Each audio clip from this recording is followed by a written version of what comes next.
Yuk jadi bagian dari dakwah kami. Dukung operasional dakwah dan sosial kami, raih pahala amal jariah yang terus mengalir sampai hari kiamat. Bismillah, Assalamualaikum warahmatullahi wabarakatuh. Alhamdulillah, tidak henti-hentinya lisan kita selalu bersyukur dan berterima kasih kepada Allah Subhanahu wa taala. Dua susunan kata ini alhamdulillah kita yakini sebagai seorang muslim, kata-kata bersyukur, berterima kasih kepada Allah atas semua nikmat yang Allah berikan kepada kita. Dan benar-benar Allah mudahkan untuk kita karena sudah dianggap berterima kasih. Dan Allah janjikan bagi orang yang berterima kasih akan ditambah nikmat-nikmat tersebut. Dan orang-orang yang kufur justru mengingkari nikmat-nikmat Allah, maka Allah akan menghukum dan menyiksanya. La in syakartum la azidannakum wa la in kafartum inna adzabi lasyadid. Kalau kalian berterima kasih, maka pasti aku akan tambah, dan kalau kalian kufur, maka siksaku sangat pedih. Nikmat Allah tiap hari kita nikmati, air, oksigen, pergantian siang malam, makanan, minuman, pakaian, dan segala macam hal. Dan segala macam hal yang mungkin semua itu tidak bisa atau sulit sekali untuk kita hitung. Dan termasuk Allah Subhanahu wa taala masih memilih kita, saudara Kusiman, di subuh ini kita bisa duduk bersama-sama setelah mengerjakan kewajiban kita sholat subuh berjamaah. Kemudian kita hadir dalam majelis ilmu. Semua ini nikmat yang tidak terhingga, karena kita sama-sama menghadiri majelis yang dihadiri oleh para malaikat, dan juga tentunya diridhoi oleh Allah Subhanahu wa taala karena mempelajari tentang agamanya. Maka alhamdulillah atas nikmat ini, dan usahakan dipertahankan sampai kita wafat. Sebagaimana Allah mengatakan, wa'bud rabbaka hatta ya'tiyakal yakin. Sembahlah Tuhanmu sampai datang kepadamu kematian. Selanjutnya kita panjatkan salam hormat kita pada utusan Allah Nabi besar Muhammad sallallahu alaihi wa ala alihi wa sahbihi wasallam, sebagaimana Allah telah perintahkan kita untuk mengucapkan salam hormat tersebut. Mungkin mic-nya bisa seperti tadi kali, suaranya lebih awal, yang awal lebih baik ya, di dalam itu. Seperti biasa, Bapak Ibu sekalian, bila Allah Subhanahu wa taala mudahkan, kita akan melanjutkan bedah buku kita Sahih At-Targhib Tarhib setelah kita libur kemarin selama puasa Ramadan tentunya. Dan kita berharap Allah Subhanahu wa taala mudahkan kita untuk bisa menyelesaikan kajian buku ini, karena buku ini sangat bermanfaat, berisikan banyak sekali hadits-hadits Nabi sallallahu alaihi wasallam. Sebelum kita melanjutkan kajian kita di Sahih Targhib Tarhib di kitab salat, dan kita masuk bab baru, bab ke-6, masalah anjuran membangun masjid-masjid di tempat-tempat yang memerlukan, saya mengingatkan diri saya dan Bapak Ibu sekalian tentang bulan Ramadan kemarin. Saya berharap buat diri saya dulu, kemudian Bapak Ibu sekalian, kita tidak melewatkan momentum Ramadan kemarin seperti tahun-tahun sebelumnya. Berapa tahun dan sudah berapa kali kita mendapatkan Ramadan dan Allah mudahkan itu untuk kita. Namun faedah apa yang sudah kita ambil? Semangat apa yang sudah kita bangun untuk ke depan? Terlalu banyak kaum muslimin begitu Idul Fitri seperti kemarin, sholat Idul Fitri bersama-sama, sementara lisan mereka mengatakan alhamdulillah tetapi salah tempat. Karena alhamdulillahnya seakan-akan lepas dari penjara ibadah. Alhamdulillah tidak lagi puasa, alhamdulillah tidak lagi sholat tarawih atau sholat malam, alhamdulillah tidak lagi begini dan begitu. Tidak perlu lagi memadatkan jadwal ibadah sebagaimana Ramadan. Yang lebih parah lagi, banyak orang yang bersyukur alhamdulillah karena bisa membuka lagi pintu-pintu maksiat. Sudah boleh membuka jilbab, membuka lagi pintu pacaran, membuka pintu-pintu yang haram. Mereka lupa kalau Tuhan yang mereka sembah di Ramadan itulah Tuhan yang disembah di bulan-bulan yang lainnya, Allah Subhanahu wa taala. Dan harusnya kita berada di posisi Bapak Ibu sekalian mengucapkan alhamdulillah tepat sasaran. Artinya kita alhamdulillah siap menerapkan ilmu yang sudah kita dapatkan dan pengalaman selama Ramadan. Sebulan penuh kita digodok, dibiasakan oleh Allah Subhanahu wa taala, bahkan tanda kutip dipaksa karena diwajibkan untuk puasa. Apalagi bapak-bapak yang memang tidak ada masa haid misalnya, sehingga full 1 bulan penuh. Dan ibu-ibu masih ada halangan, tapi itu pun sama. Kalaupun halangan itu kita anggap maksimal 10 hari, Masih ada 20 hari ibu-ibu semuanya aktif juga. Kita berpuasa. Sayang sekali kalau selepas Idul Fitri seperti ini sama sekali kita nggak pernah puasa. Padahal sebenarnya sudah terlatih, sudah terbiasa. Kalau badan kita ini mobil yang sudah dipanasin, ini tinggal injak gas saja sebenarnya. Sayang sekali kalau orang seakan-akan sudah cukup puasa Ramadan kemarin. Ini ibaratnya orang ikut kursus bahasa, kursus nyetir mobil, tapi nggak pernah praktek. Sayang sekali. Puasa 6 hari bulan Syawal yang pahalanya kalau digabung dengan Ramadan sama dengan puasa setahun. Itu nggak main-main Bapak Ibu sekalian. Kita bisa bayangkan kalau kita puasa 365 hari non-stop. Susah sekali. Tapi Allah Subhanahu Wa Taala berikan kita kemudahan. Kata Nabi SAW, siapa yang puasa Ramadan sebulan penuh diikuti 6 hari saja dari bulan Syawal, pahalanya sama dengan puasa setahun. Kalau kita kerja di kantor, kemudian pimpinan perusahaan itu berkata pada kita, semuanya, misalnya kita anggap pegawai, pimpinan perusahaan itu mengatakan, siapa pegawai di perusahaan ini bekerja full bulan Januari, lalu dia lembur 6 hari bulan Februari, saya kasih gaji setahun. Biasanya orang kalau dikasih contoh uang cepat paham gitu. Ya. Jadi orang pasti akan berlomba-lomba, kerjanya cuma 1 bulan 1 pekan, gajinya 1 tahun. Kurang lebih seperti itu rasionalnya. Kenapa masih banyak orang yang tidak mau puasa Syawal? Apalagi tidak harus 6 hari berturut-turut. Puasa Senin dan Kamis. Waktu ditanya kepada Nabi SAW, kenapa Anda puasa Senin dan Kamis? Kata Nabi SAW, karena 2 hari ini amal dilaporkan ke langit. Dan saya ingin sekali pada saat amal dilaporkan, saya sedang berpuasa. Puasa 3 hari setiap bulan Ayyamul Bid. Sekarang kita sedang berada di Ayyamul Bid itu. Mulai dari kemarin, hari ini, dan besok. 13, 14, 15. Dari tanggal bulan Hijriah, kata Nabi SAW, siapa yang puasa 3 hari setiap bulan, pahalanya sama dengan setahun. Kalau Bapak Ibu nggak mampu, nggak bisa, nggak sempat, bisa dipilih tanggal berapa saja dari bulan-bulan Hijriah. Bisa 1, 2, 3, 7, 8, 9. Intinya 3 hari. Tapi yang afdolnya 13, 14, 15. Nanti kita akan masuk bulan Zulhijjah. 9 hari pertamanya itu hari-hari emas. Mengalahkan 10 terakhir Ramadan. Kita dianjurkan oleh para ulama puasa 9 hari, 1 sampai 9. Supaya mudah ingat, tanggal 10-nya itu Idul Adha. 9 hari sebelumnya, semua ibadah yang dikerjakan lebih baik daripada jihad. Maka ulama menganjurkan kita puasa 9 hari karena adalah amal yang paling besar pahalanya. Dan kalau tidak mampu minimal tanggal 9-nya, hari Arafah. Yang sedang tidak haji dianjurkan puasa. Itu bisa membersihkan dosa 2 tahun. Setahun yang lalu dan setahun akan datang. Setelahnya ada puasa Tasu'a dan Ashura 9 dan 10 Muharram. Juga bisa membersihkan dosa setahun yang lalu. Belum kalau seorang di antara kita merasa lebih kuat secara fisik. Dia mau puasa Daud, sehari puasa, sehari tidak. Juga bisa. Ini puasa yang paling afdal. Atau Bapak Ibu mau puasa tatawu namanya, tambahan. Kalau pernah dengar riwayat, nanti kita insya Allah pelajari di kitab puasa. Ini kita masih di kitab sholat. Di mana Nabi SAW pernah pulang ke rumah beliau, rumahnya Aisyah radhiyallahu anha, lalu bertanya, apakah kalian punya makanan? Aisyah mengatakan tidak ada. Kata Nabi SAW, inni idzan shaim. Kalau begitu saya puasa hari ini. Puasa ini bukan Senin Kamis. Puasa misalnya hari Selasa, di mana Bapak Ibu merasa fisiknya kuat. Udah deh saya mau dekatkan diri kepada Allah pada hari ini, saya puasa aja. Itu boleh, namanya puasa tambahan. Diniatkan hanya puasa tatawu namanya. Itu dibolehkan. Kita terbiasa kemarin Ramadan sholat tarawih, qiyamul lail, qiyamul Ramadan, tahajud sama saja. Cuma bedanya di Ramadan dimajukan dan dimudahkan oleh Allah SWT agar kita latihan dulu.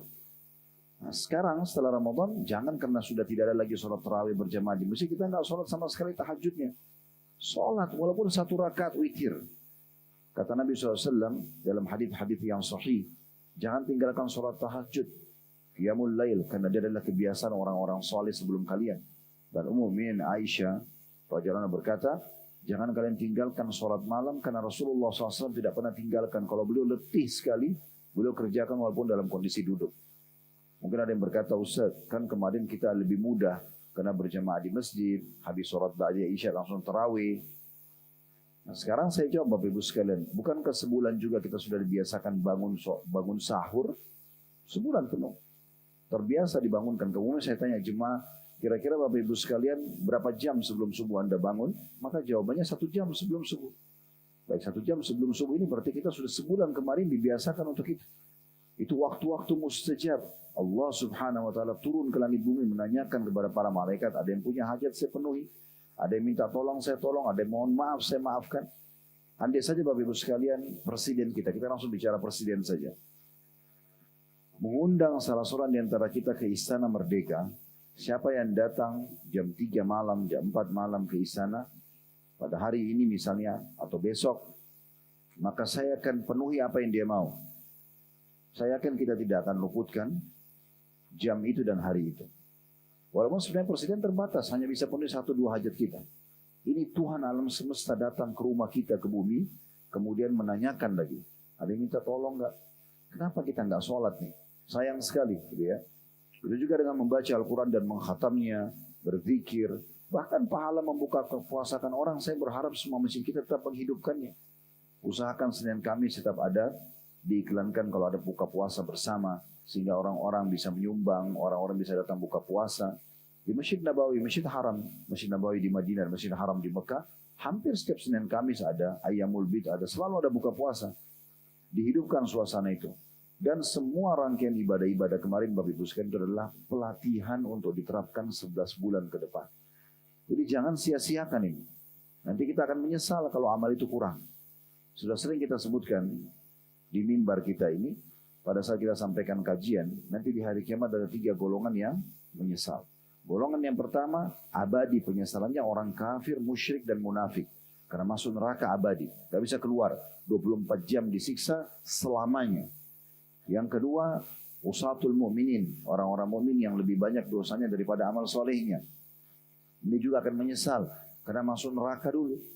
Dan Allah subhanahu wa ta'ala menjelaskan tentang masalah hari di akhirat nanti. Yawmi inda rabbika ka'alfi sanatin mimma ta'udun. Satu hari di sisi Tuhanmu itu sama dengan 1000 tahun. Jadi kalau orang lewat di neraka sehari saja, dan seorang muslim bisa lewat di situ, wa na'udzubillah, kalau dosanya lebih berat daripada amal solehnya, sehari saja sama dengan 1000 tahun disiksa tanpa mati. Kita kalau digebukin 10 menit aja, ya, atau setengah jam bisa mati.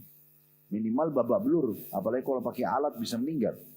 Bagaimana kalau abadi selamanya disiksa, atau bagaimana kalau disiksa 1000 tahun 24 jam non-stop. Di neraka itu isi perut orang keluar, kulitnya terkelupas, kepalanya pecah, nggak mati. Nggak akan mati, karena mati cuma 1 kali. Allah mengatakan, la yadhukunal mauta illa mautatal ula. Mereka nggak rasakan mati lagi kecuali mati yang pertama saja. Penyesalan yang ketiga ini yang sering kita titik beratkan adalah penyesalan orang-orang beriman yang masuk surga, tapi dia suka melalaikan amal-amal saleh. Betul, pada saat ditimbang amal solehnya lebih berat daripada dosanya, tapi pada saat dia masuk surga, misal surga itu 100 derajat, 1 sampai 100 misalnya. Dengan amal yang dia kerjakan selama ini, Bapak Ibu bisa muhasabah sendiri. Misalnya sholat 5 waktu tanpa ikuti sholat rawatib, tidak ada sunnah-sunnahnya misalnya. Atau sholat 5 waktu dengan rawatib tapi dia tidak sholat duha dan sholat malam misalnya. Sementara ada temannya mengerjakan sempurna semuanya. Nanti kalau dia masuk di surga, jelas derajat dia sama temannya itu beda. Misal contoh dia masuk di derajat nomor 30 karena dia dengan amal-amalnya. Tapi temannya yang rutin mengerjakan lebih baik dari dia, sementara waktunya sama 24 jam, fasilitas tubuhnya sama.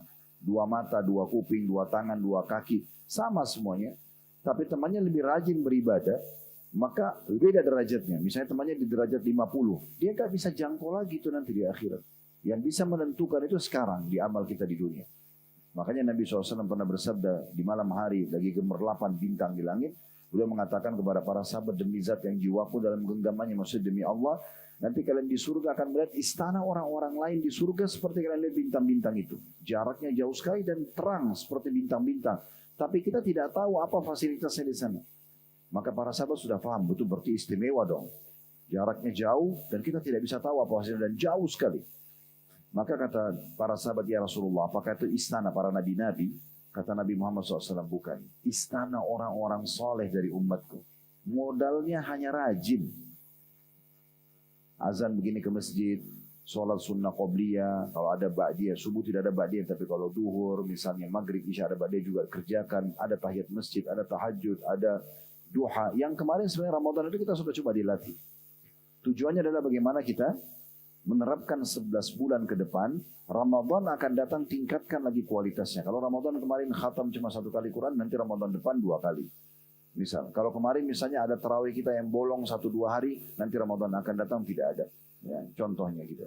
Kalau kemarin kita cuma bersedekah, buka puasain 10 orang, nanti kita akan sedekah, tahun depan kita niatkan dan berazam 10, 20 orang, 30 orang. Seperti itulah. Untuk bekal 11 bulan lagi ke depan, begitu seterusnya, sampai kita bertemu dengan Allah dalam kondisi sempurna iman dan amal solehnya.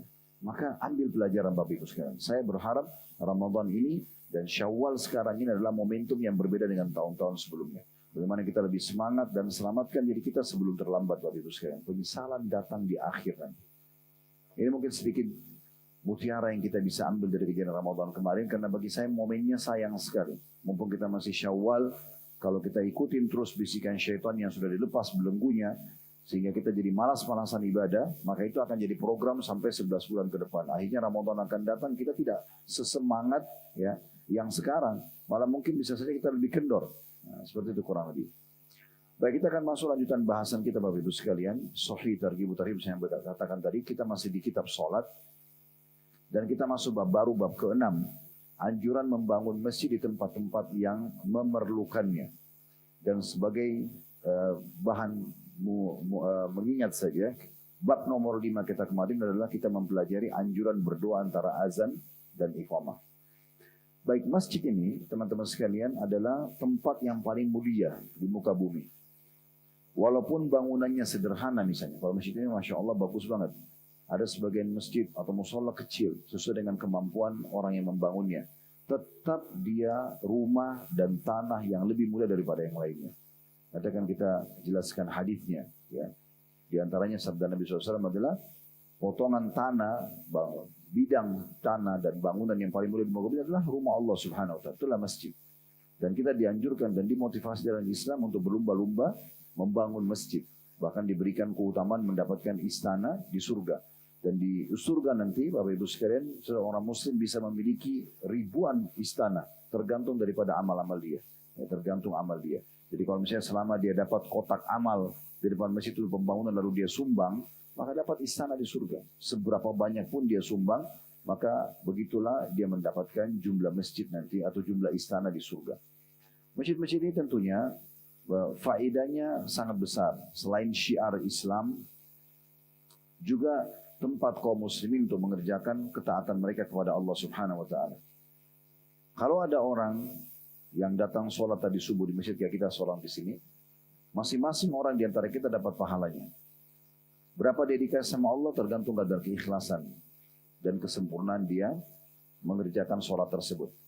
Kalau ada orang yang tadi sebelum subuh atau dari tadi malam sudah mengajak temannya, kerabatnya, iparnya, mertuanya, saudaranya, ayo kita hadir yuk besok sholat subuh sama-sama sekalian ikut haji ta'lim. Misal, ikutlah 3-4 orang dengan dia.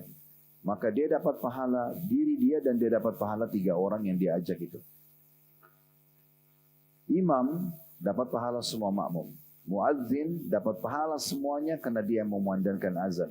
Namun ada orang mungkin tidak hadir sholat bersama kita, namun dia panen pahala semuanya orang. Ya imamnya, ya makmumnya, muadzinnya. Itulah orang yang membangun masjidnya. Jadi usahakan Bapak Ibu sekalian kalau Anda mampir di sebuah kota, desa, cari masjid dan sumbang. Usahakan itu. Apalagi kalau lagi ada pembangunan itu ya. Jadi kita punya andil berapa saja. Jangan anggap, oh ini masjid, udahlah saya bukan di kota saya, bukan di desa saya. Enggak, justru kita tidak tahu. Ya Bapak Ibu sekalian, ada berapa banyak yang tadinya tempat itu, musola kecil, tapi karena kita sudah menyumbang nih, dan kita bangun, mungkin tidak seberapa. Kita cuma nyumbang 10.000, 100.000, 1 juta misalnya semampu kita. Mungkin 20 tahun ke depan atau 10 tahun, 10-20 tahun ke depan ternyata masyarakat muslim makin banyak di sana dan mereka renovasi masjid itu jadi besar. Berapa banyak begitu dan ternyata bibitnya dari kita. Maksudnya di sini adalah fondasi awalnya gitu ya. Kita termasuk punya andil di situ. Nah, ini termasuk poin yang mesti kita perhatikan baik-baik. Bapak Ibu sekalian, saya pernah sampaikan di mimbar kita juga atau di majelis kita ini, kalau kaki Anda, Allah Subhanahu Wa Taala mudahkan menginjakkan menginjakkan kaki di satu rumah Allah, apapun yang Anda temukan di sana yang menurut pandangan Anda kurang, contoh kondisi masjidnya kotor, panas, mungkin belum ada AC, belum ada kipas, Belum sebagus masjid kita ini misalnya. Atau mungkin kamar mandinya, kerannya ada yang rusak, WC-nya maaf dan segala macam gitu ya. Maka tolong faham baik-baik ini Bapak Ibu sekalian. Allah menyampaikan kaki Anda di sana agar Anda punya andil di masjid itu. Jangan pulang dari situ lalu menjelek-jelekkan rumah Allah. Kotor sekali masjidnya, bau, ini dan itu. Andai saja Bapak Ibu sekalian ada yang bertamu ke rumah Anda lalu berkata seperti ini. Apa kira-kira Anda marah gak? Bagaimana dengan rumahnya Allah Subhanahu wa Ta'ala? Tidak boleh kita hina-hina teman-teman. Tapi kita harus berpikir hal yang positif. Allah menyampaikan kaki kita di situ supaya kita punya andil. Dan Alhamdulillah kotak-kotak amal selalu diletakkan di masjid-masjid kita. Kita bisa menyumbang. Kalau Bapak Ibu ke Masjid Haram Mekah, Masjid Nabawi di Madinah tidak ada kotak amal. Semua diborong oleh kerajaan Saudi itu. Mereka tidak mau kasih kotak amal. Cari keliling masjid tidak akan ketemu. Ya. Padahal kalau mereka kasih kotak amal, jutaan orang setiap hari sholat itu berapa banyak bisa masuk. Tapi mereka tahu itu pahalanya besar. Maka pihak kerajaan ya, Saudi mengambil alih semua itu. Membiayai sendiri. Gitu kan. Karena mereka tahu itu pahalanya besar. Kita masih punya peluang banyak kotak-kotak amal. Itu pun kadang-kadang masih negosiasi sama syaitan. Nyumbang nggak ya? Kenapa harus begitu? Kenapa nggak nyumbang? Itu masalah buat kita sendiri. Gitu kan. Letakkan selalu bantuan-bantuan tersebut. Ini penting. Ya. Jadi punyalah andil Bapak Ibu sekalian. Berapa lama sih kalau kita bersihin karpetnya misalnya. Kalau Allah berikan kita harta, kita bisa panggil pembersih misalnya. Di Jakarta ini banyak, di Jabodetabek ini banyak sekali perusahaan-perusahaan yang memang bisa kita panggil misalnya. Atau kita belikan AC. Atau mungkin kita beli jam digital ya. Untuk mengingatkan sholat. Atau sejadah buat imamnya. Atau kita perbaikin kamar mandinya, atau kita adakan pelatihan buat marbotnya, supaya mereka tahu bagaimana maintenance atau merawat masjid tersebut misalnya. Atau apa saja lah punya andil, menyumbang Quran, buku dan segala macam. Usahakan punya andil di rumah-rumah Allah Subhanahu wa Ta'ala, karena ini besar sekali pahalanya. Baik, saya akan bacakan hadis pertama Bapak Ibu sekalian, dalam anjuran membangun masjid-masjid di tempat yang memerlukan. Al-Mundhiri rahimahullah mengangkat hadis pertama di bab ini, dan ini disahihkan oleh Syekh Albani rahimahullah dengan sanad sahih, dan ini urutan 268 hadis yang sudah kita pelajari dari awal buku ini. Hadis ini memulai dari Utsman bin Affan radhiyallahu anhu bahwa dia berkata, pada saat orang-orang berkomentar kepadanya manakala dia membangun masjid Rasulullah sallallahu alaihi wasallam. Jadi satu waktu Utsman bin Affan pernah merenovasi masjid Nabi dan memperluasnya di masa kerajaan beliau. Waktu orang-orang berkomentar, ngapain dibongkar, ngapain diperluas? Maka Utsman menjawab, innakum aktsartum wa inni sami'tu Rasulullah sallallahu alaihi wasallam yaqul man bana masjidan dalam kurung qala Bukair hasibtu annahu qal. Kemudian ditutup kurung lagi, nanti akan saya jelaskan itu, ia bertagi bihi wajh Allah banallahu lahu baitan fil jannah. Sesungguhnya kalian telah banyak berbicara. Karena ada saja subhanallah pro kontra. Kita berbuat baik pun tetap saja ada orang yang kontra. Tidak semuanya orang pro. Memang sudah seperti itu. Ya, di alam manusia ini, di dunia ini memang sudah seperti itu subhanallah. Maka dia mengatakan sesungguhnya kalian telah banyak berbicara. Dan sesungguhnya aku mendengar Rasulullah SAW telah bersabda, barang siapa yang membangun masjid dalam kurung Bukair. Bukair ini nama salah satu perawi hadis. Dia mengatakan menurutku, dia berkata, maksudnya Utsman bin Affan. Ya, kemudian dia sampai ke lanjutkan perkataan Nabi SAW.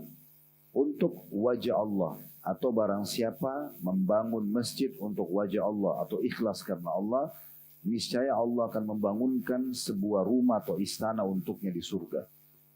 Dalam riwayat lain, banallahu lahu mithlahu fil jannah. Allah akan membangun untuknya seperti itu di surga.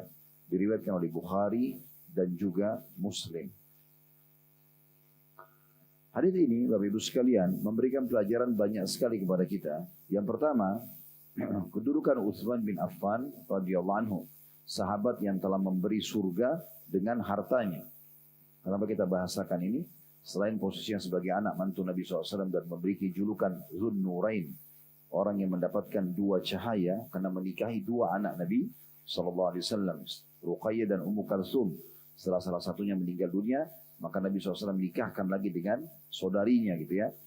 Maka satu-satunya orang yang memang menikah dengan dua anak Rasulullah SAW. Ini nggak main-main gitu. Bahkan dalam riwayat yang lain kata Nabi SAW, nikahkanlah anak perempuan kalian dengan Uthman karena aku menikahkan dengan kedua anakku karena perintah dari langit.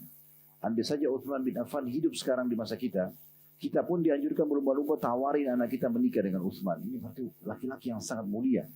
Dan pernah Nabi SAW duduk bersama Abu Bakar dan Umar, dan pada saat itu Nabi SAW sempat menggulung baju beliau karena merendam kakinya SAW. Waktu itu musim panas, direndam kaki di air dingin untuk mendinginkan badan. Lalu Abu Bakar duduk di sebelah kanan dan sebelah kiri mengikuti Nabi SAW sambil juga menggulung bajunya sampai ke lutut gitu ya. Lalu kemudian masuklah Uthman bin Affan. Begitu masuk Uthman bin Affan, Nabi SAW tiba-tiba menutup lutut beliau. Lalu Abu Bakar dan Umar tanya, ya Rasulullah, tadi waktu kami masuk, Anda tidak apa? Kenapa sekarang waktu Uthman masuk Anda lakukan ini? Maka Nabi SAW mengatakan, ala istahi min rajulin istaha minhul malaika. Tidakkah aku malu dengan seseorang yang malaikat aja malu dengan dia? Ini pernah kita jelaskan sudah ada insya Allah di playlist YouTube Tablik Akbar tentang Uthman bin Affan, dan keutamaan-keutamaan beliau sangat banyak. Ya. Di antaranya ada pendapat ulama mengatakan kenapa malaikat malu dengan Uthman? Karena Uthman tidak pernah melihat kemaluannya sendiri, karena malunya dengan Allah Subhanahu Wa Taala. Ya. Kemudian Uthman bin Affan juga pada saat peperangan selalu menyumbang dan paling banyak menyumbang sampai pada saat perang Tabuk karena banyaknya dia menyumbang sampai Nabi SAW mengatakan tidak ada lagi yang bisa menghalangi Uthman masuk ke dalam surga setelah apa yang dia buat pada hari ini. Nah, salah satu yang dilakukan oleh Uthman ini adalah membangun dan merenovasi masjid Nabi SAW karena di masa beliau Islam sudah lebih berkembang, ya, berkuasa dari tahun 23 kurang lebih sampai 37 Hijriah. Belasan tahun ini masa kemakmuran di masa beliau radhiyallahu anhu. Jadi sudah banyak sekali pemasukan dan income buat negara, perluasan wilayah ya, dan seterusnya. Dan di saat itu tidak terlalu banyak fokus peperangan seperti di masa Umar bin Khattab, khalifah sebelumnya radhiyallahu anhu jemain. Maka di antaranya beliau coba merenovasi Masjid Nabawi. Nah, ini faedah pertama dari hadis kedudukan beliau. Faedah kedua dari hadis adalah tadi yang sempat saya singgung ya, adanya pro dan kontra dalam kehidupan. Teman-teman sekalian, fahami poin ini. Anda menjaga penampilan dengan bagus, Anda coba mengatur retorika, berbahasa, Anda coba mencari ya, tempat tinggal yang nyaman, atau apa sajalah. Sebaik apapun Anda menjaga, tetap akan ada orang yang memuji dan ada orang yang tidak suka. Itu terjadi pada nabi-nabi, ternyata pada Nabi SAW. Jadi jangan heran Bapak Ibu sekalian kalau ada orang yang terus saja kadang-kadang mencari kesalahan kita. Ada aja alasannya. Ya. Kalau kita rapi, oh ini sok rapi. Kita berantakan, ini jorok sekali. Tidak ada yang baik. Itu sudah umum. Yang penting cara menangani hal seperti ini, lihat kita benar atau salah dalam pandangan agama. Kalau yang sedang kita kerjakan itu benar dalam pandangan agama, tidak usah peduli perkataan manusia. Tapi yang kita kerjakan salah dalam agama baru kita perbaikin. Jadi nggak usah pernah mengikuti perkataan manusia. Gitu ya. Saya pernah berbicara dengan Profesor Dr. Ziyad Hafizahullah, salah satu pakar hadis dari Jordan. Waktu itu mungkin kisah ini sekitar 10 tahun yang lalu. Waktu kami tablik akbar di Makassar. Ada banyak orang yang menyerang media. Dengan berbagai macam istilah. Saya bilang sama Syekh, kita sudah coba memilih buku tertentu yang untuk dipakai bedah, bukunya jelas. Retorika yang digunakan juga disederhanakan, bahasanya supaya mudah difahami oleh masyarakat. Kita juga mengatur jadwal yang kira-kira bisa dihadiri oleh umat dan segala macam. Materi disusun supaya bisa ya dicerna dan dipraktekkan dan segala macam. Kenapa masih banyak orang yang menganggap ini tidak baik, tidak benar dan segala macam? Dia senyum sama saya ingat betul itu. Lalu saya jadikan pegangan juga gitu. Beliau mengatakan sambil senyum, Khalid, kau mau semua orang begini dengan kamu? Tidak bakal. Pasti akan ada orang begini. Ada orang yang tidak suka. Memang hasad dalam hati mereka. Atau memang menolak kebenaran. Gitu ya. Saya pernah berbagi di majelis kita, saya ingatkan, saya pernah masuk. Nonton di YouTube teman-teman sekalian, sholat subuhnya Dr. Abdullah Juhani, salah satu imam Masjid Haram. Saya juga sarankan Bapak Ibu kalau mau mengincas iman, coba dengarin tilawah-tilawah Imam Haram, terutama sholat subuhnya. Karena kalau sholat subuh itu biasanya mereka habis sholat malam, suaranya ayat Al-Qurannya lebih lancar, lebih nyaman, lebih nyaring, suaranya lebih enak lah kalau sholat subuh. Makanya coba ketik sholat subuh Masjid Haram. Pilih salah satunya saja, nggak masalah. Nah, saya pernah dengar, beliau itu cuplikan itu ya, hanya iqamah, itu aja cuplikannya. Iqamah, maju menjadi imam, lalu beliau bilang istawa, tadilu, luruskan, rapatkan shaf, takbir. Mulailah baca Al-Fatihah, baca surah, ruku, i'tidal, sujud, sampai selesai salam. Saya kan alhamdulillah mengerti apa yang dibaca ayat-ayat itu, saya sambil merenungin gitu. Setelah selesai, cuma 2 rakaat subuh, sekali dari kita. Ya, selesai, sholat, salam, saya mau tutup handphone saya. Subhanallah, tidak sengaja saya lihat jempol atas dan jempol bawah itu. Ada orang yang dislike. Ada orang yang pencet gitu, yang jempol bawah. Ini Imam Haram nggak ngomong apa-apa ini. Nggak ngomong, jadi imam saja. Artinya orang ini iseng banget deh. Untuk apa masuk ke channel itu kalau dia tidak suka? Nonton aja yang dia suka. Dia maksud itu hanya untuk pencet, ini nggak bagus. Subhanallah, Imam Haram nggak ngomong. Artinya Bapak Ibu sekalian ambil pelajaran dari sini. Karena kan ada beberapa jamaah datang ke saya, Ustaz, kenapa ya?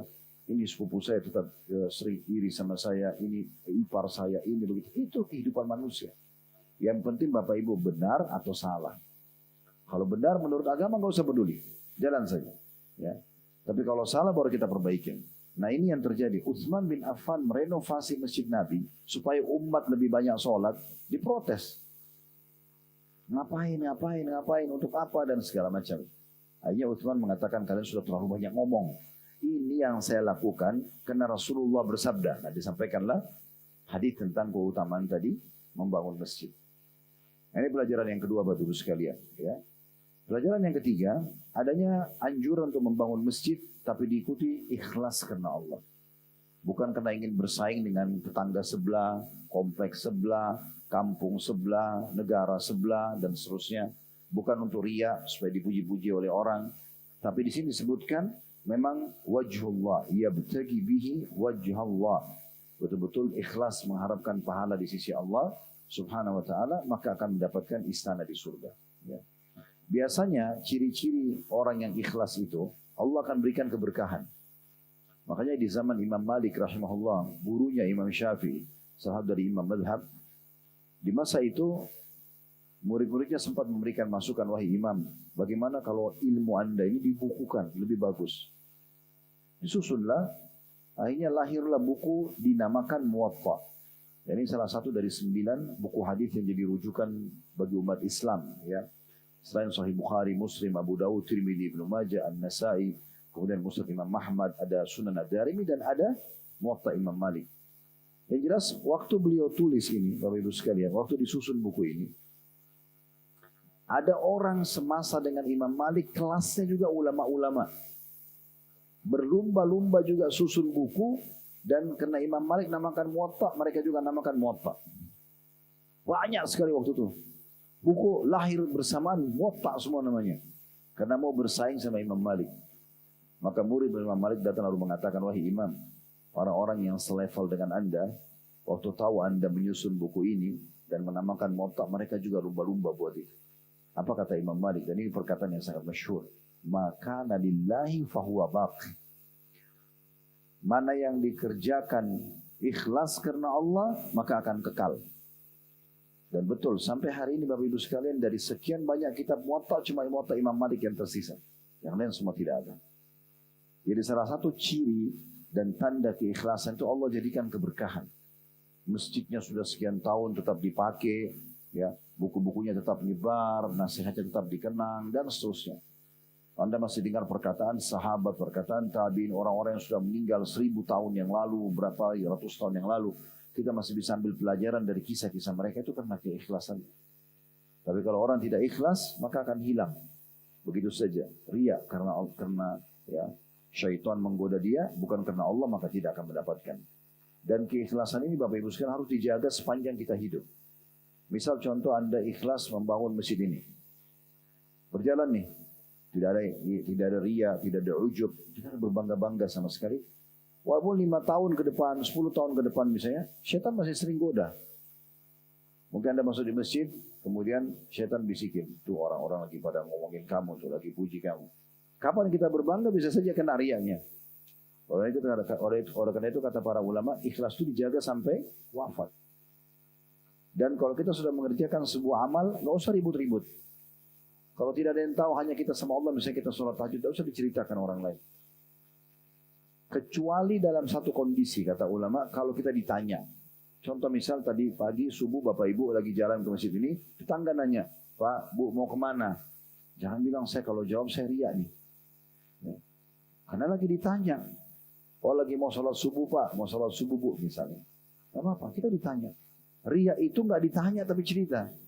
Ini hari Kamis, kamu puasa nggak? Puasa nggak? Saya puasa loh. Nggak ada yang nanya. Itu masjid kamu sudah sumbang belum? Saya nyumbang loh kemarin itu. Nggak ada yang nanya. Orang juga nggak butuh informasi itu. Nah, itu perbedaan dasarnya gitu ya.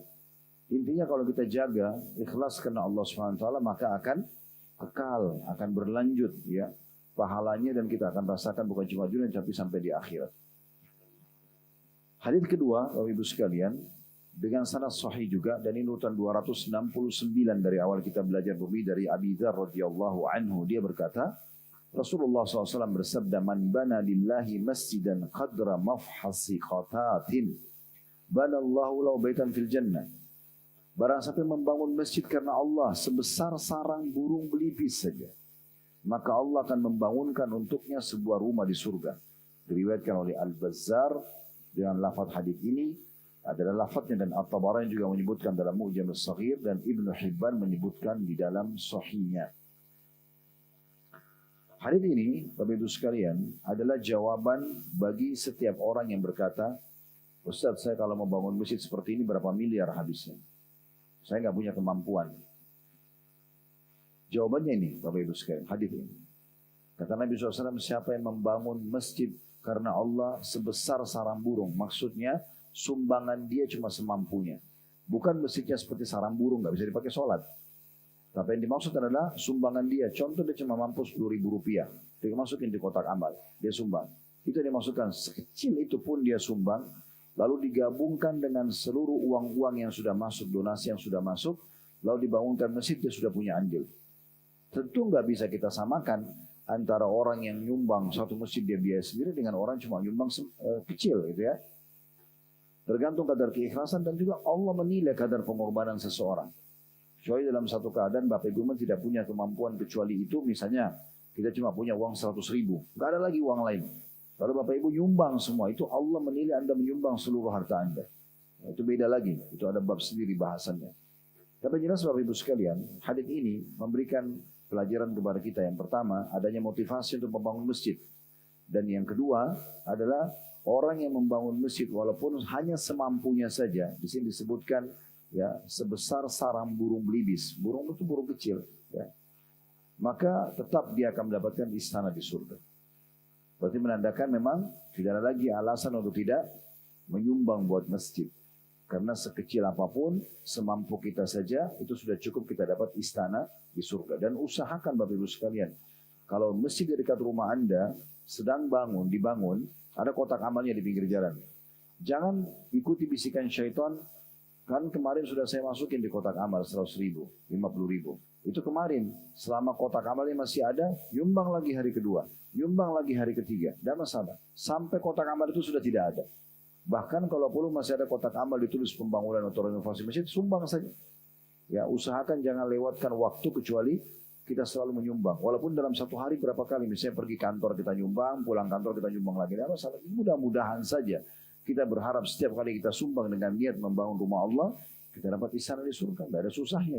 Ya, kita bersangka baik dengan Allah yang Maha Kaya. Hadis ketiga Bapak Ibu sekalian dengan sanad sahih di ghairihi, menjadi sahih karena dikuatkan dengan riwayat-riwayat lain. Dan ini urutan 270 dari awal kita belajar berdiri dari Umar bin Khattab radhiyallahu anhu. Dia berkata, aku mendengarkan Rasulullah sallallahu alaihi wasallam bersabda, "Man bana lillahi masjidan yuzkaru fihi, banallahu lahu baitan fil jannah." Barang siapa yang membangun masjid karena Allah yang dilakukan zikir atau ibadah di dalamnya, maka Allah akan membangunkan sebuah rumah untuknya di surga. Diriwayatkan oleh Ibnu Majah dan Ibnu Hibban dalam Sahihnya. Hadis ini Bapak Ibu sekalian melengkapkan dua hadis sebelumnya. Di sini ada peringatan agar kita membangun masjid dengan dua hal. Yang pertama, jangan setengah-setengah dalam membangun masjid. Saya pernah dihubungi oleh salah satu muslim dari Saudi waktu itu, karena dia dengar nama kami di Indonesia dan ada yayasan sosial yang kita gerakkan, salah satunya untuk gerakan membangun masjid. Kemudian dia telepon saya, dia bilang saya dapat nomor Anda dari fulan-fulan. Baik, saya bilang silakan, ada yang bisa saya bantu? Dia bilang saya mau bangun masjid. Berapa biayanya? Lalu saya tanya dia, Anda mau bangun masjid yang sifatnya jangka panjang atau asal-asalan saja? Dia bilang kenapa bertanya seperti saya bilang iya. Ada banyak orang dia bangun masjid yang penting sudah bangun saja.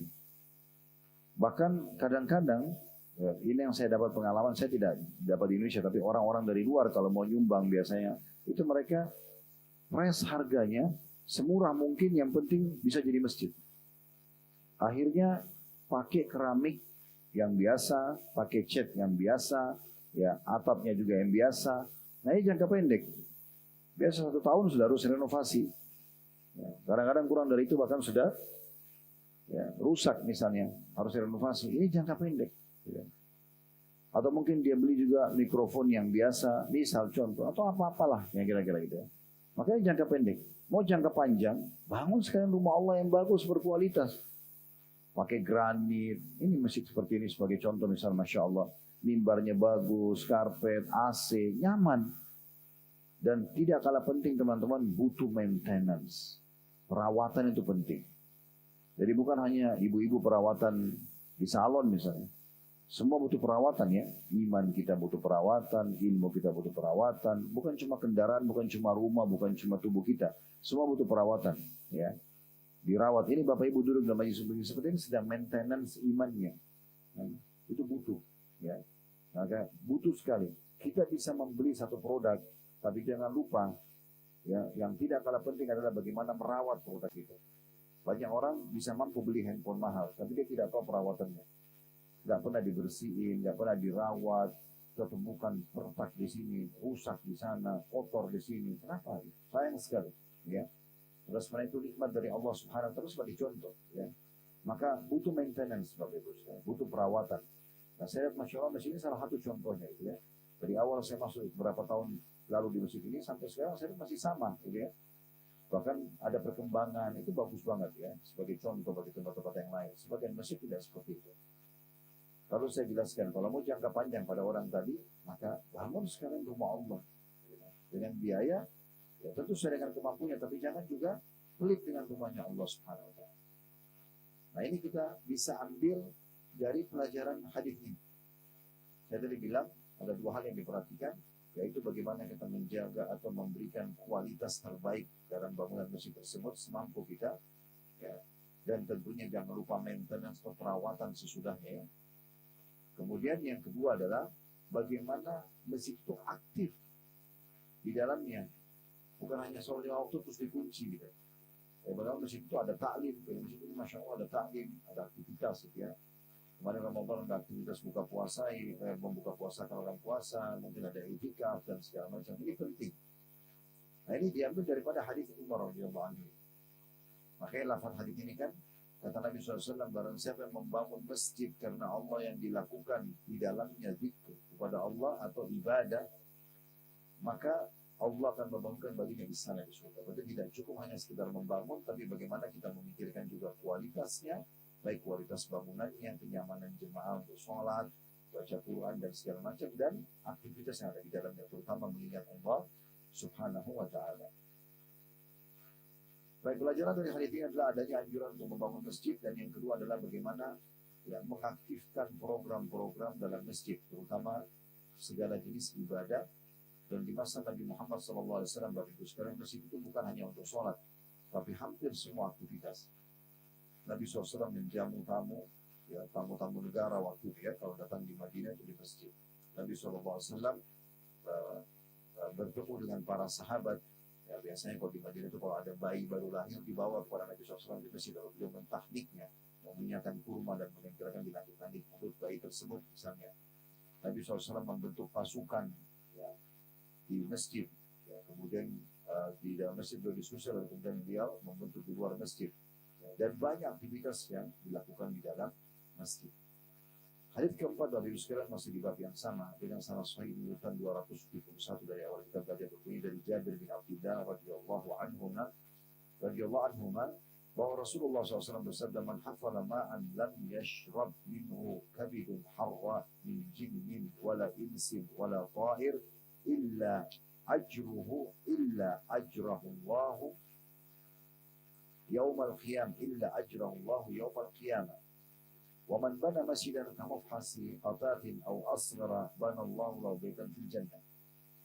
Kata Nabi SAW, barang siapa yang menggali air dalam kurung sumur yang tidaklah satu hati yang haus dari kalangan jin, manusia, hewan-hewan atau burung yang minum darinya, melainkan pasti Allah akan memberinya pahala pada hari kiamat. Barang siapa yang membangun satu masjid sekalipun seperti sarang burung belibis, riwayat ini ada tambahannya, atau lebih kecil, maka Allah akan membangunkan untuknya sebuah rumah di surga. Diriwayatkan oleh Ibnu Huzaimah dalam Sahihnya, dan Ibnu Majah meriwayatkannya dengan menyebutkan masjid saja dengan sanad yang sahih. Dalam riwayat yang nomor 5, saya bacakan sekaligus karena masih relevan sejalan. Diriwayatkan pula oleh Ahmad dan Al-Bazzar dari Ibnu Abbas radhiyallahu anhu dari Nabi SAW, hanya saja keduanya berkata, kamafhasi qatatin li baitiha, seperti sarang burung belibis untuk telurnya. Ada tambahan di lafaz ini, seperti ukuran sarang burung untuk telurnya.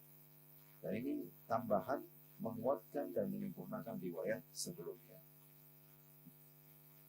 Riwayat ini memberikan pelajaran kepada kita bagi sekalian. Yang pertama, adanya anjuran untuk menggali sumur, atau makna globalnya menyiapkan minum, air, fasilitas buat orang-orang gitu ya. Ditanyakan kepada Nabi SAW, sedekah apa yang paling afdal? Beliau mengatakan air, ya, menyiapkan air. Manusia itu, hewan, jin bisa bersabar dari lapar, tapi nggak bisa bersabar dari haus. Kita bisa nggak makan sehari, 2 hari, masih hidup. Tapi kalau nggak minum ini nggak bisa.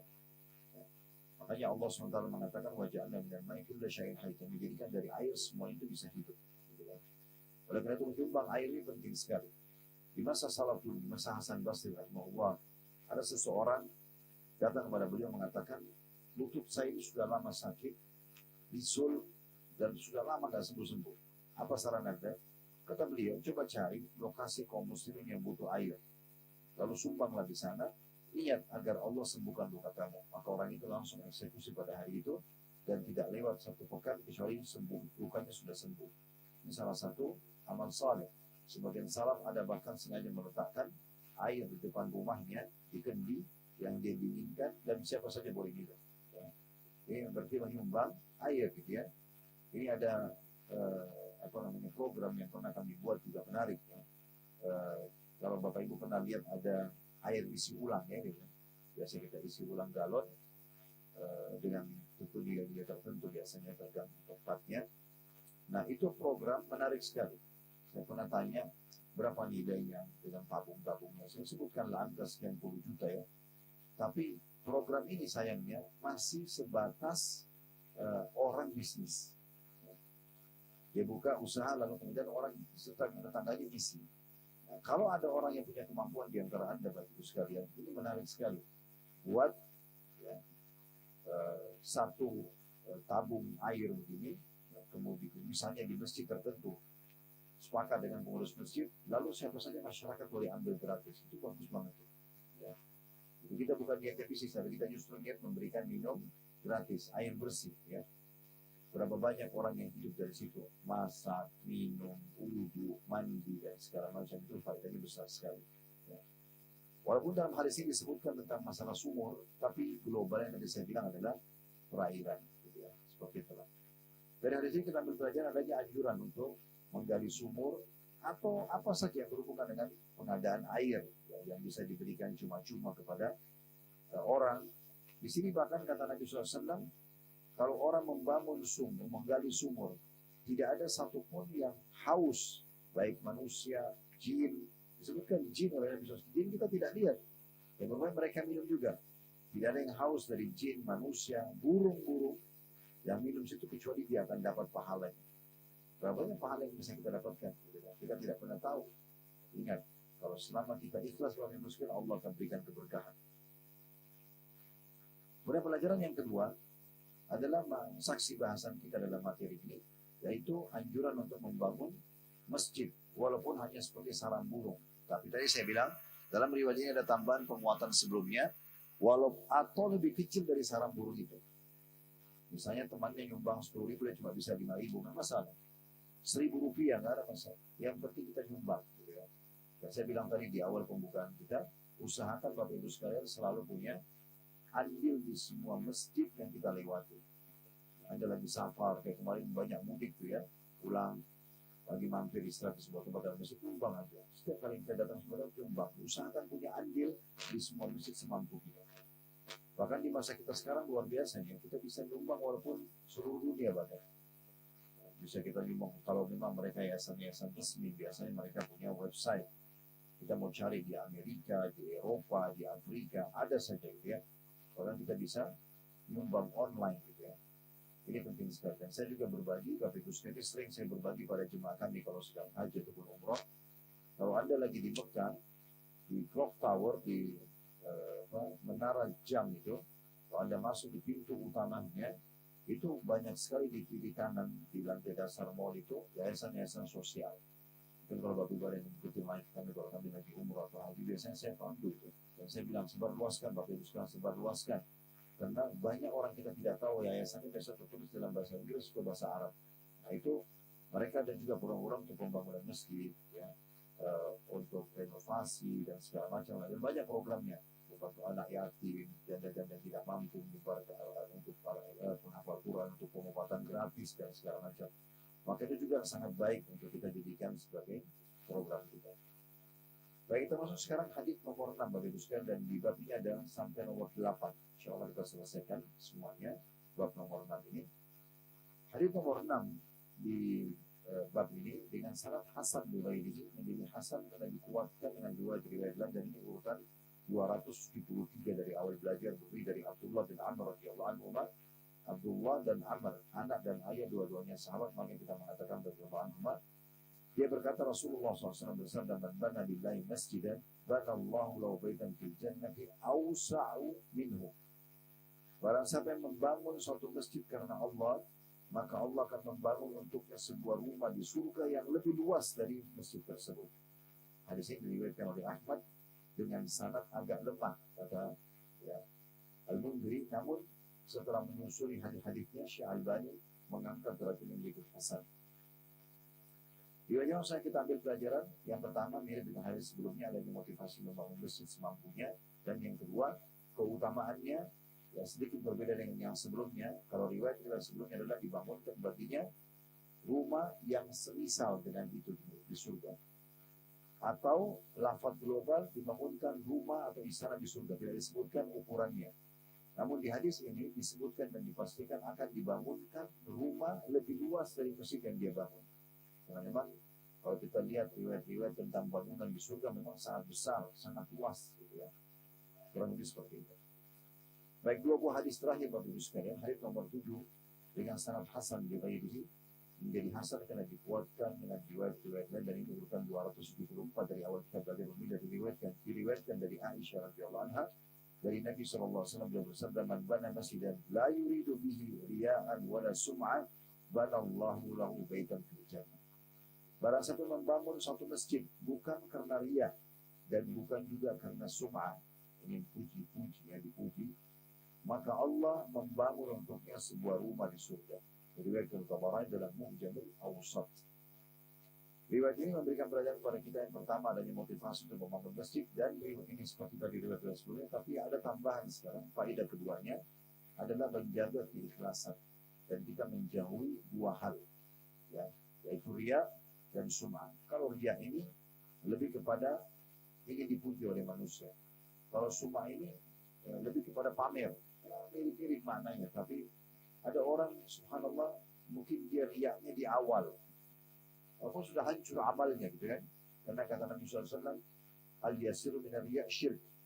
Sedikit saja riya sudah Ya, walaupun cuma sedikit.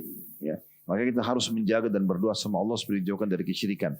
Tapi kalau sum'ah ini lebih kepada memang dia selalu pamer. Dia tidak masjid di sana itu saya yang bangun loh. Saya yang nyumbang karpetnya, saya yang kasih AC, selalu diulang-ulangi sama dia. Itu lebih ke arah makna sum'ah.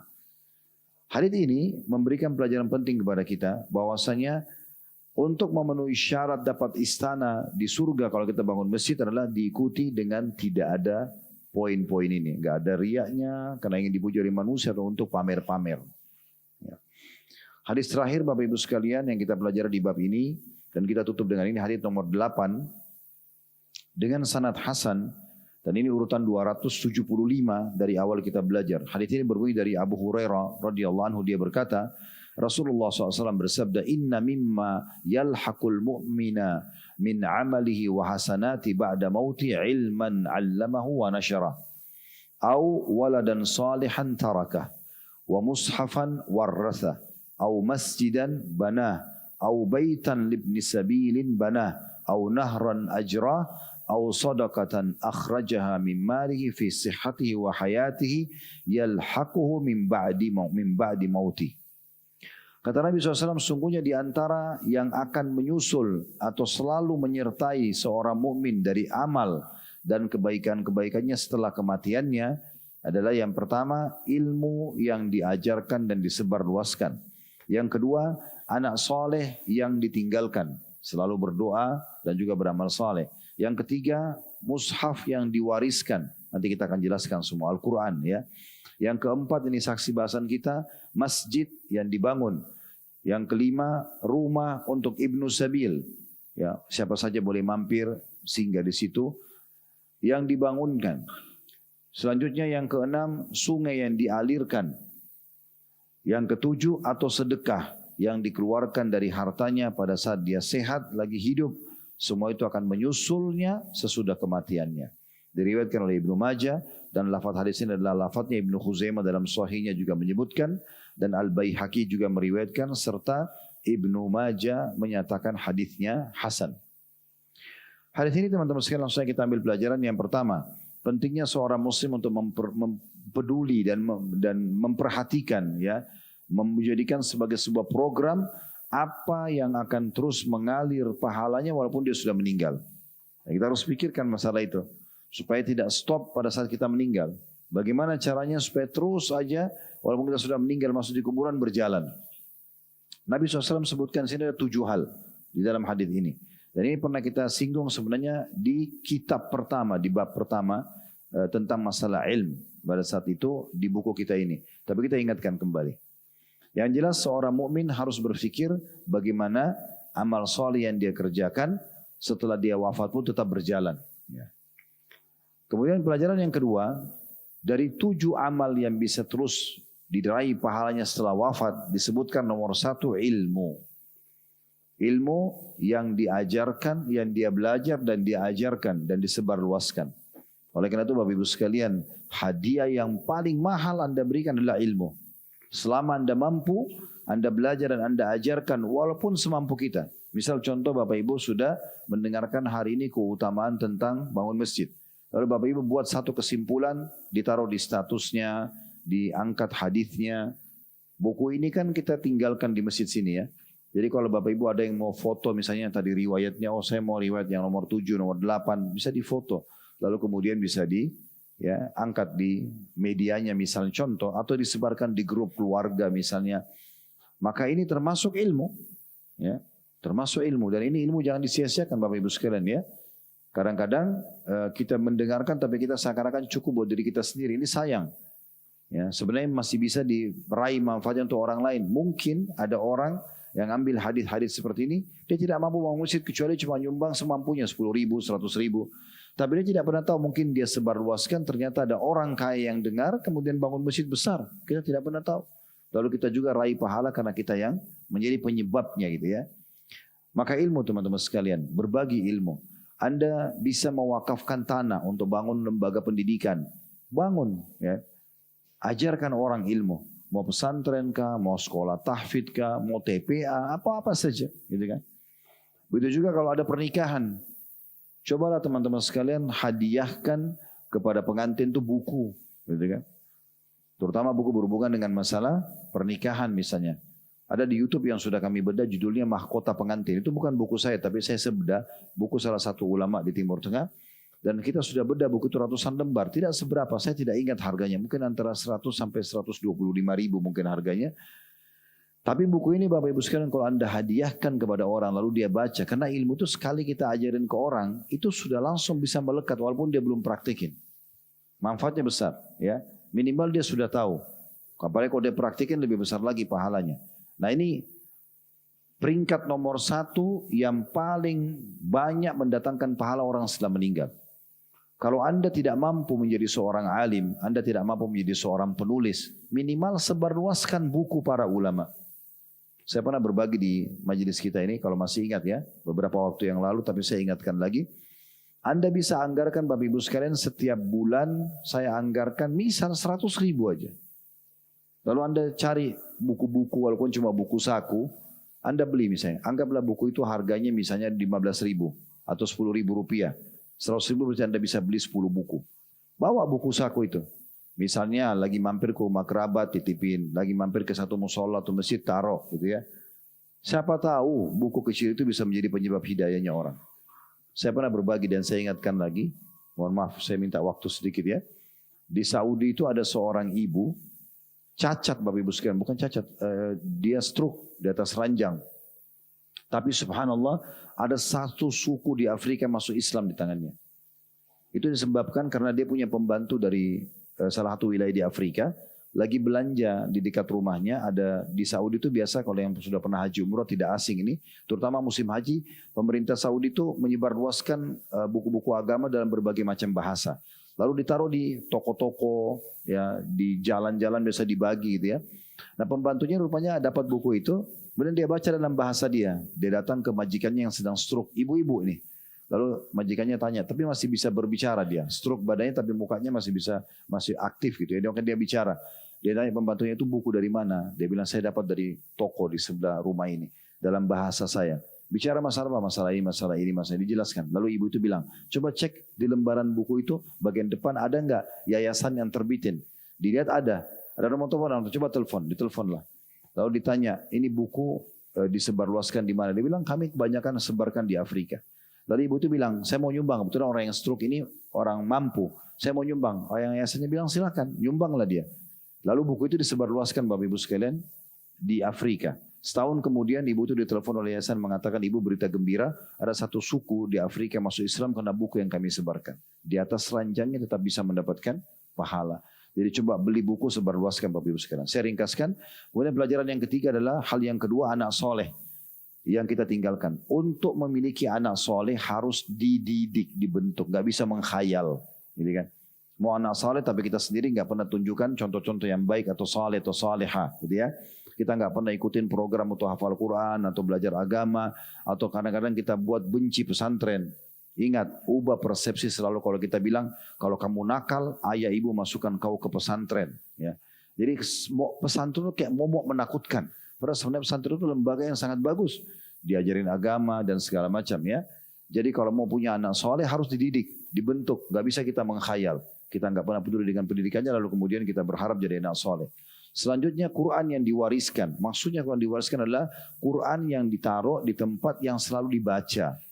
Apalagi lembaga-lembaga tahfidz Quran Bapak Ibu sekalian sehingga dipakai hafal. Nah ini bisa menjadi karena orang kalau baca kemudian dia hafal. Walaupun Qurannya sudah rusak fisiknya, hafalannya tetap ada. Maka itu menjadi amal soleh yang setelah kita meninggal. Selanjutnya masjid yang dibangun. Sudah kita jelaskan tadi masalah masjid. Lalu kemudian rumah untuk Ibnu Sabil. Yang maksud Ibnu Sabil adalah orang terputus jalan. Bapak Ibu misalnya ada tanah banyak, lalu Bapak Ibu wakafin rumah, siapa saja boleh mampir. Contoh dekat masjid ini ada rumah misalnya.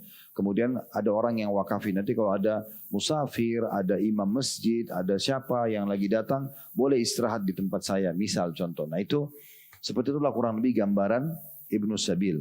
Kemudian sungai yang dialirkan. Nah, ini juga perairan, sumur, sungai, sama.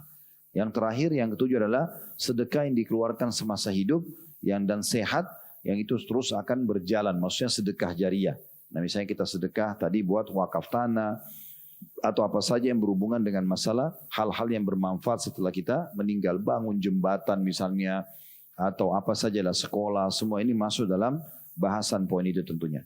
Bagi ini bahasanya Bapak Ibu sekalian, semoga bermanfaat tentunya, dan semoga Allah SWT menjadikan ilmu ini bisa kita amalkan, dan juga kalau ada benar dari Allah silakan diambil dan diamalkan, kalau salah dari saya mohon dimaafkan. Insya Allah Kamis depan tidak ada halangan, kita akan lanjutkan bab baru, bab nomor 7, anjuran membersihkan dan mensucikan masjid dan keterangan tentang memberinya wewangian. Subhanakallahumma bihamdika asyhadu an la ilaha illa anta astaghfiruka wa atubu ilaik wa sallallahu ala nabiyyina wa habibina Muhammadin wa alihi wa sahbihi alhamdulillahi rabbil alamin. Wassalamualaikum warahmatullahi wabarakatuh.